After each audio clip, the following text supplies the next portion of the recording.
We navigate our daily lives operating on a very basic assumption that the decisions we make are driven by our own logic. Every day feels like walking down a hallway of open doors where we are entirely free to choose our own path. But often, that sense of freedom is an illusion created by how a question is framed.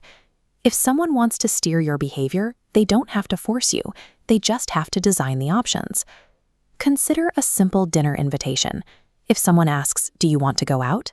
your brain naturally considers a yes or no. But if they ask Pizza Hut or Domino's, the binary choice shifts your focus. You're now deciding between brands, while the broader decision to go out has already been made for you. You feel autonomous because you picked your favorite toppings, but the person asking the question has already reached the destination they wanted. This is a subtle form of influence that operates beneath the surface of a standard conversation.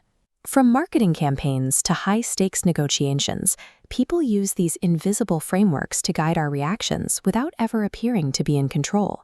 It suggests that many of our daily interactions aren't the open-ended choices we think they are, but are instead structured environments designed to nudge us toward a specific, predetermined end.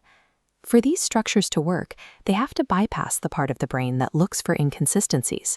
Human biology is wired to process incoming stimuli through our feelings long before our analytical brain can provide a rational counterargument.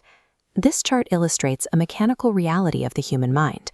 When a high-intensity emotional state, like fear, pride, or excitement, spikes, the capacity for logical reasoning declines in direct proportion. You might forget the specific fact someone used to convince you, but the emotional state they triggered remains as a lasting memory, influencing your future behavior. When logic is suppressed, the ego becomes the primary driver of action. Instead of asking for help, someone might simply tell you that a task is likely too difficult for you to handle. By challenging your capability, they trigger a defensive need to prove them wrong. The result is that you end up working towards their goal, believing you are doing it out of your own competitive drive.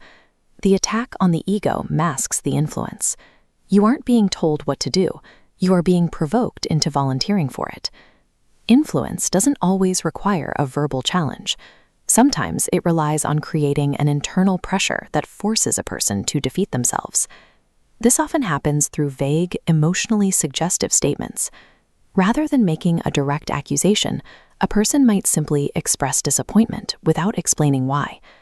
Without a specific charge to defend against, your mind rushes to fill the gap. You start searching your own memory for mistakes, often offering apologies or concessions for things the other person never even mentioned.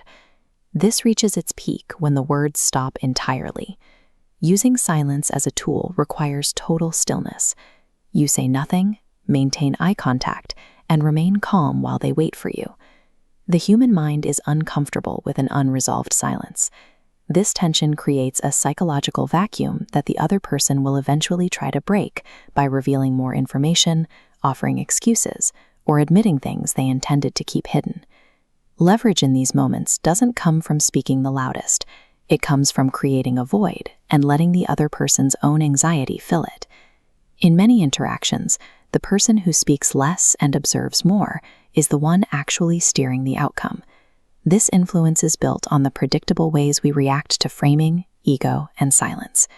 To defend your own agency, you have to look for the signs. The next time you feel a sudden, intense need to prove yourself, or a wave of guilt that has no clear source, recognizing these sudden emotional shifts is the first step in identifying that your environment is being managed. By understanding how these frameworks are built, you can spot the strings before they are pulled. You stop being a participant in someone else's design and start making choices that are actually your own.